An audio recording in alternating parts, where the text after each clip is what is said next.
Meu nome é José Francisco Furtado de Souza, escravizado na fazenda Brasil Verde, no Pará.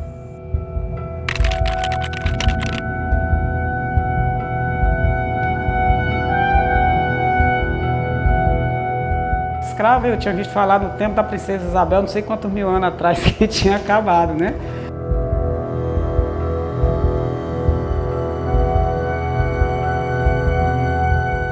200 anos depois, nós ainda estamos combatendo o trabalho escravo.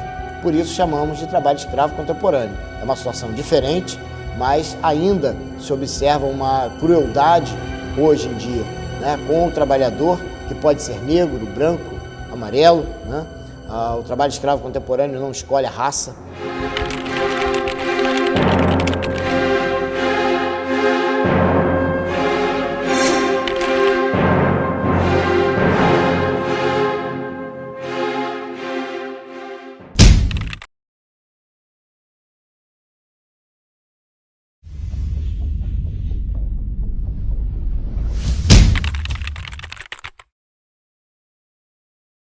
Os trabalhadores vão na ilusão de que vão encontrar coisa melhor do que eles têm aqui. Porque, na realidade, aqui na terra deles, eles não têm nada.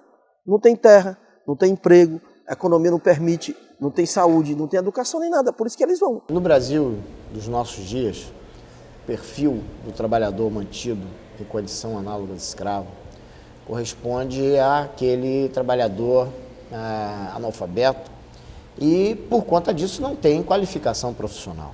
Então, são pessoas que vão se submeter às tarefas mais rudimentares, né, em um processo de produção, principalmente um processo de produção da área agrícola ou da pecuária, né,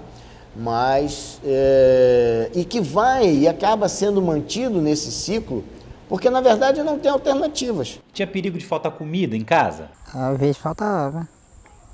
Às vezes faltava. Nessa cidade a gente passava muito nesse tempo, né? O gato alugou uma casa ali, no bairrozinho ali próximo ao centro da cidade, que tava, espalhou, né, que estava atrás de peão para levar para a fazenda. Ele começou a dizer as melhorias, né, começou a falar as melhorias, que lá era bom e tal, e nós fomos se interessando. Primeiro a gente conhecia como os famosos gatos. Hoje eles inventaram um nome moderno, né? Ele se chama agenciador de trabalho, fica agenciando os trabalhadores aqui para mandar para as empresas lá fora. Eu perguntei a proposta e disse, não, salário. Salário você não tem despesa com nada daqui para lá você vai tirar livre. Eu digo, pois é bom assim, se assim, não tenha medo não. Tem comida, tem tudo lá, você não vai passar mal. Então o cara vem aqui, eu estou precisando de 100 trabalhadores. Anunciava na FM, antigamente era assim. Aí dava um dinheiro para a família e levava esses trabalhadores. Para ele alegrar a gente, ele deu R$150 para os solteiros e R$300 para os casados.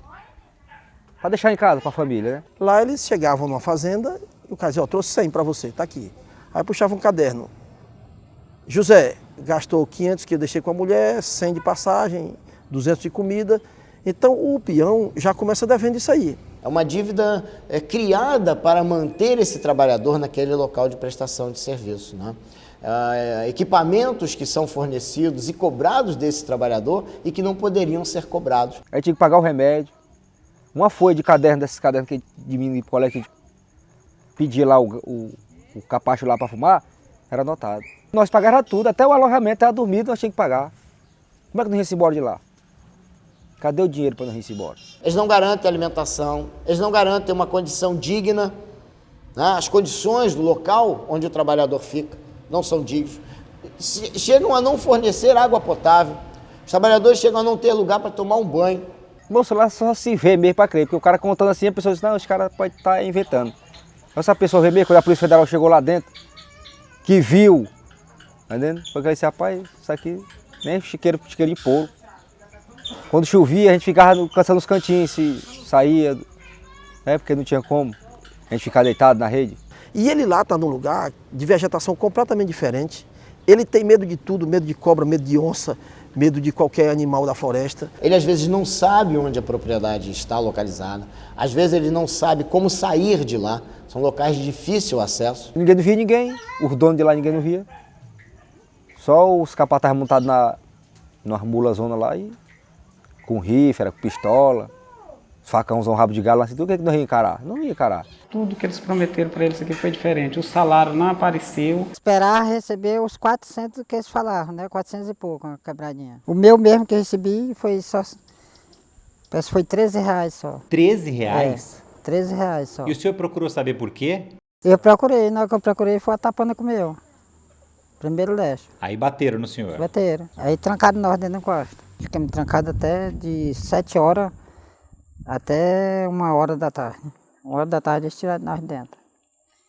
Aí apanhamos de novo. Eu tinha certeza que nós não voltaríamos mais para o Piauí. O senhor achou que fosse morrer lá? Achei, porque dentro das quintas lá, do mato que a gente roçando lá, nós achamos umas cruzes, rapaz. Quando nós achamos essas cruzes, aí foi que nós ficamos com medo. Não, é que o próximo vai ser nós aqui. O empregador sério sempre usa o sindicato para contratar. Exatamente.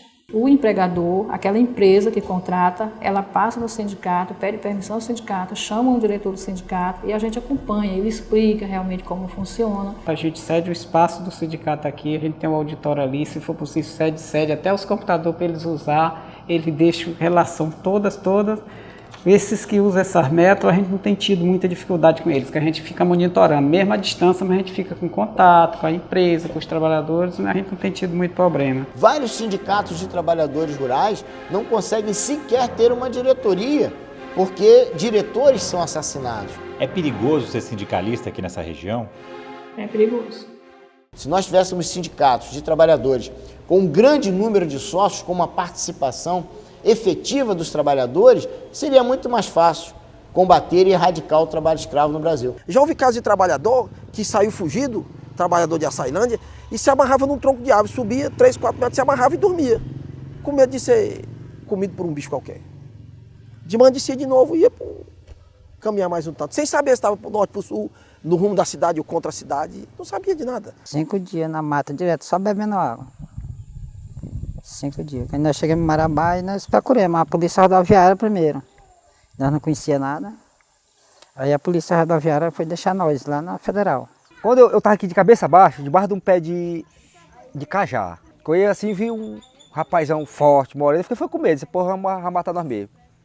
Aí foi que eu fui aí direito e vi o emblemazinho da Polícia Federal e o nome. Aí foi o rapaz, rapaz, quem quiser ir embora, a hora é agora. Quem não quiser... Você participa daquele resgate. Você vê o trabalhador recebendo uma carteira de trabalho, um documento, às vezes nunca teve um documento aquele trabalhador, tirando uma fotografia, nunca tirou uma fotografia, recebendo uma determinada quantia em dinheiro por conta do resgate que é feito, quando o pagamento daqueles direitos garantidos pela legislação do trabalho, e às vezes recebe uma quantia que ele nunca teve acesso. Eu diria a você que participar do resgate de um trabalhador é inesquecível. Eu precisava de trabalhar pensando que ia dar uma vida melhor para minha mãe, meus irmãos. Eu sofria lá e eles sofriam aqui. Olha, quando eu me deitei na redezinha lavada pela minha mãe, eu chego a respirar aquele alívio. Quando eu me acordei no outro dia seguinte na minha cidade, eu olhava para um lado, eu olhava para outro. Fui lá no quartozinho onde estava minha mãe deitada, Zé, tô salvo. Pará, Mato Grosso, Tocantins, Oeste da Bahia, Rondônia, Maranhão, muitos casos nesses estados da federação. Mas nós temos em São Paulo casos, né, na área urbana.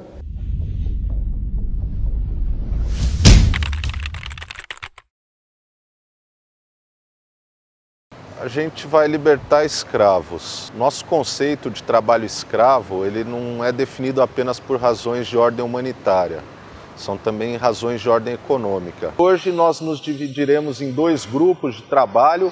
Um grupo vai atuar no sentido de diligenciar perante oficinas que foram objeto de denúncias, ao passo que outro grupo vai atrás de empresas que já foram rastreadas. A gente está falando de trabalhadores que laboram das 7 à meia-noite, de segunda a sábado, sem carteira de trabalho, sem salário mínimo. Aqui a gente encontrou uma oficina de costura com 3 trabalhadores bolivianos, estão trabalhando em situação de informalidade. Aí aqui já tem 2 coisas, tem essa questão, né, desses trabalhadores que estão em situação irregular, são imigrantes indocumentados, né? Condição análoga, né? Condição análoga de escravo, né? E aliado a isso, ainda a questão da segurança. Tem um risco grave de incêndio pela fiação elétrica, né, combinada com as roupas aqui que a gente encontrou de fácil combustão. Então, o que a gente vai tomar de previdência imediata aqui, é o que a gente já está fazendo, é lacrar, né, todas as máquinas e fechar os sacos aqui de produção da matéria-prima, determinar que os trabalhadores parem, cessem todas as atividades. E não é para retirar este papel aqui. Se retirar esse papel aqui, vai preso.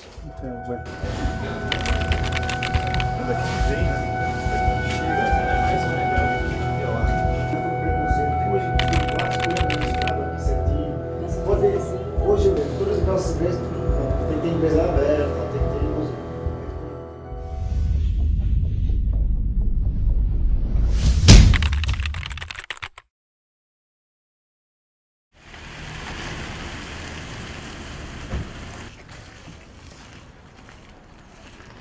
Vamos dar uma olhadinha como que vocês estão aí. Estamos em péssimas condições, hein, doutor? O local está precário, com alguns riscos.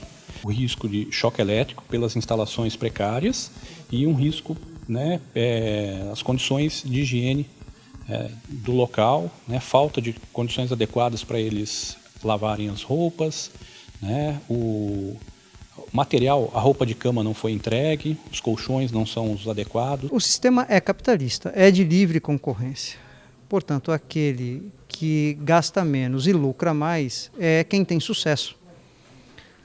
A questão é que nós temos que ter um limite ético, moral, mínimo, né, de convivência social e que isso está, no mínimo, no cumprimento da lei. É um tipo de economia podre, é um tipo de se tentar economizar, de se obter maior lucro de uma maneira muito podre, uma violência sobre a pessoa, e a nossa Constituição não admite isso. 200 anos depois a gente ainda se depara com esse tipo de situação, não era para ser mais assim, não é? Ainda mais tratando de uma instituição financeira. Quase todo dia eu faço hora extra, entendeu? Nesse mês aí eu fiz quase todos as horas extras que teve. No último mês você fez quantas horas extras? 232. Quanto tempo você já ficou sem folga? 30 dias. Um mês inteiro sem tirar uma folga? Sem tirar uma folga. Que lá é de domingo a domingo, não tem negócio de folga. Se você quiser folga, você tem que faltar. Aí no final do mês ele vai e desconta aquele total. Aquele dia que você faltou, eles vão e descontam do dinheiro da gente.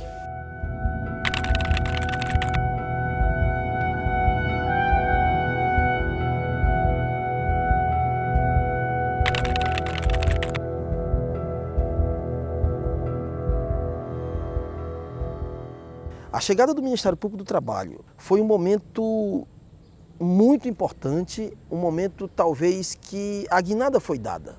Porque o Ministério do Trabalho, dentro das suas limitações, mandava os seus auditores lá para o meio do mato fazer aquilo. Mas faltava o braço. O braço que quem nos deu foi o Ministério Público do Trabalho. Então eu não tenho a menor cerimônia de dizer que talvez tenha sido a coisa mais importante para o combate ao trabalho escravo no Brasil. Nós conseguimos chegar a um modelo de intervenção articulada. Acredito que esse é o nosso grande ganho.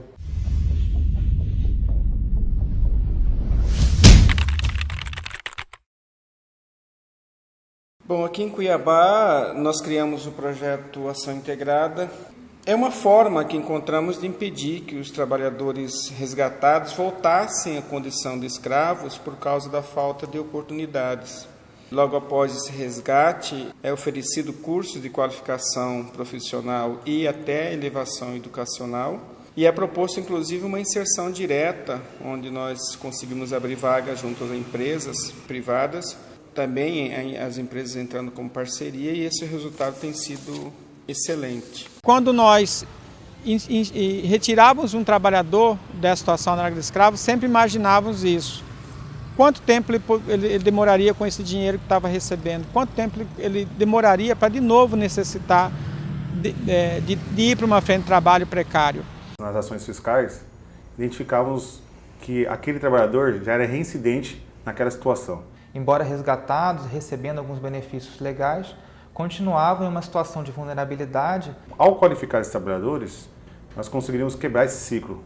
Um exemplo desse sucesso é o seu Antônio. Ele era um desses trabalhadores que foi encontrado em situação análoga de escravo. Ele foi resgatado na colheita de cana-de-açúcar E hoje ele é encanador, ele trabalha nas obras da mobilidade urbana para a Copa, aqui em Cuiabá, toda a formalização do contrato, carteira assinada, registro, com as condições de segurança e saúde respeitada, e recebe cerca de R$ 1.100 por mês hoje. É um caso de sucesso, é um dos cases de sucesso, e a gente fica feliz e entusiasmado quando conversa com esses trabalhadores e vê o resultado efetivo desse processo, desse trabalho. Que eu me sinto hoje um cidadão, e que eu me sentia antes, uma pessoa que não vogava para nada no mundo. A dignidade da pessoa humana e o valor social do trabalho estão no primeiro artigo da Constituição da República. E, graças a Deus, me deitar nessa caminha aqui e pensar no outro dia, trabalhar no outro dia com o coração livre. E isso está fazendo com que nós estejamos crescendo como pessoas, crescendo como instituições. E nós vamos erradicar o trabalho escravo no Brasil. Não adianta a gente querer subir derrubando os outros, porque aí você está pensando só em você mesmo, não está pensando no próprio. Mas fique sabendo, você sobe hoje, amanhã pode cair de novo. A vida da gente é um livro, todo dia a gente conta uma página. Como é que era a página de antes? Era muito aperreada. E muita gente sofrendo, a gente mesmo sofrendo, deitar na cama, pensar no outro dia, mas jeito eu vou fazer para comprar um sabão, comprar um lanche para comer. Qual parte da história desse livro o senhor está agora? De 1 a 10, estou em 9. A melhor que tem.